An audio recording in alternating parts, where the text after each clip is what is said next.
नमस्कार. आज आपण एका अशा जबरदस्त गोष्टीबद्दल बोलणार आहोत जी आपण सगळेच रोज वापरतो. पण ती नक्की काय आहे, कशी काम करते, हे कदाचित आपल्याला माहीत नसतं. आणि ती गोष्ट म्हणजे ऑपरेटिंग सिस्टम. बरं, सुरुवात एका सोप्या प्रश्नानं करूया.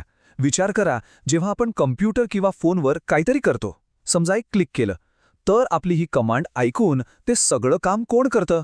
पडद्यामागं नक्की काय चाललेलं असतं? तर याचं उत्तर आहे ऑपरेटिंग सिस्टम. हो, ज्याला आपण सोप्या भाषेत OS म्हणतो. विचार करा की हा आपल्या डिव्हाइसचा एक मास्टर मॅनेजर आहे, जो सगळं काही, अगदी सगळं काही सांभाळतो. आणि ही नावं तर आपण सगळ्यांनीच ऐकलेली आहेत. लॅपटॉप वापरत असाल तर विंडोज किंवा macOS, आणि मोबाईल फोनबद्दल बोलायचं झालं तर अँड्रॉइड किंवा iOS. ही सगळी ऑपरेटिंग सिस्टम्सचीच उदाहरणं आहेत. ठीक आहे, पण हे सगळं नक्की काम कसं करतं? हे जरा सोपं करून समजून घेऊया. चला, कल्पना करूया की आपण एका मोठ्या हॉटेलमध्ये आहोत. आता बघा, हॉटेलमध्ये एखादा पाहुणा थेट किचनमध्ये शिरून म्हणतो का, मला जेवण द्या? नाही, बरोबर. तो काय करतो? तो रिसेप्शनिस्टकडे जातो, आपली ऑर्डर देतो, आणि मग तो रिसेप्शनिस्ट ती ऑर्डर किचनपर्यंत पोहोचवण्याचं काम करतो. आपली ऑपरेटिंग सिस्टम ती अगदी त्याच हॉटेलच्या रिसेप्शनिस्टसारखी आहे. ती आपल्याकडून कमांड घेते आणि मग ठरवते की हे काम पूर्ण करण्यासाठी कोणत्या हार्डवेअरची किंवा सॉफ्टवेअरची गरज आहे, आणि मग ते काम त्यांच्याकडे सोपवते. किती सोपं आहे नाही का? तर मग हा जो आपला डिजिटल मॅनेजर आहे, तो नक्की कोणती महत्त्वाची कामं करतो? चला, त्याच्या 5 सगळ्यात मोठ्या जबाबदाऱ्या काय आहेत ते समजून घेऊया. तर ही आहे ती 5 मुख्य कामं: process management, memory management, file management, device management आणि युजर इंटरफेस. म्हणजे बघा, ॲप्स चालवण्यापासून ते फाईल्स सांभाळण्यापर्यंत सगळं काही OSच्याच हातात असतं. सगळ्यात पहिलं प्रोसेस मॅनेजमेंट. आता याचा अर्थ काय? समजा आपण एकाच वेळी गाणी ऐकतोय आणि इंटरनेटवर काहीतरी शोधतोय, तर या दोन्ही कामांपैकी कॉम्प्युटरच्या मेंदूचा म्हणजे CPUचा वापर कोणी आणि केव्हा करायचा हे ठरवण्याचं काम OS करतं. म्हणजे एक प्रकारे ट्रॅफिक पोलिसच आहे हा. यानंतर येतं मेमरी मॅनेजमेंट. आता कम्प्युटरची जी तात्पुरती मेमरी असते म्हणजे रॅम, ती खूप मर्यादित असते. तर ही मेमरी प्रत्येक ॲप्लिकेशनला त्याच्या गरजेनुसार अगदी जपून वाटून देण्याचं काम OS करतं. यामुळे काय होतं? तर कोणतंही ॲप अचानक बंद पडत नाही किंवा क्रॅश होत नाही. आणि तिसरं फाईल आणि डिव्हाइस मॅनेजमेंट.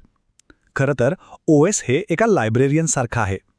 ते आपल्या सगळ्या फाईल्स आणि फोल्डर्स व्यवस्थित जागेवर ठेवतं. आणि एवढंच नाही, तर आपण जे काय बाहेरून जोडतो, जसं की कीबोर्ड, माऊस किंवा प्रिंटर, ही सगळी उपकरणं व्यवस्थित काम करतायत की नाही यावरही त्याचं लक्ष असतं. आणि हो, सगळ्यात महत्त्वाचं, युजर इंटरफेस. आज आपण जे आयकॉन्सवर क्लिक करतो, मेन्यू वापरतो, हा जो सोपा, सुंदर इंटरफेस आहे ना, तो आपल्याला ऑपरेटिंग सिस्टीममुळेच मिळतो. विचार करा, जर हे नसतं तर आपल्याला प्रत्येक छोट्या-मोठ्या कामासाठी, अगदी प्रत्येक कामासाठी काळ्या स्क्रीनवर किचकट कमांड्स टाईप करत बसावं लागलं असतं. किती कठीण झालं असतं सगळं. आता ऑपरेटिंग सिस्टीमचं खरं महत्त्व कळण्यासाठी चला एक वेगळा विचार करून बघूयात. काय होईल जर OS नावाचा हा मॅनेजर अस्तित्वातच नसता तर? जरा कल्पना करा, आपण एक असा कॉम्प्युटर वापरतोय ज्यामध्ये हा हुशार मॅनेजर म्हणजे OS आहेच नाही. काय झालं असतं माहितीये? कम्प्युटर वापरणं अक्षरशः अशक्य झालं असतं.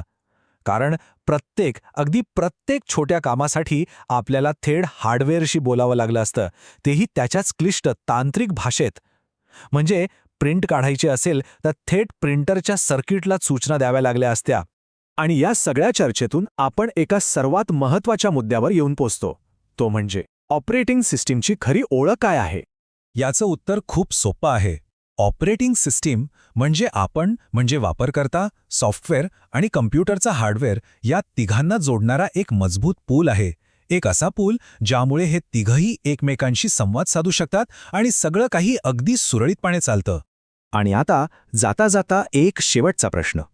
आपण रोज जे OS वापरतो, मग ते अँड्रॉइड असो, विंडोज असो किंवा iOS, त्यातलं असं कोणतं एक फीचर आहे ज्याच्याशिवाय आपलं कामच चालणार नाही असं वाटतं? खरंच विचार करण्यासारखी गोष्ट आहे की या डिजिटल पुलाचा नेमका कोणता भाग आपल्यासाठी सगळ्यात जास्त महत्त्वाचा आहे.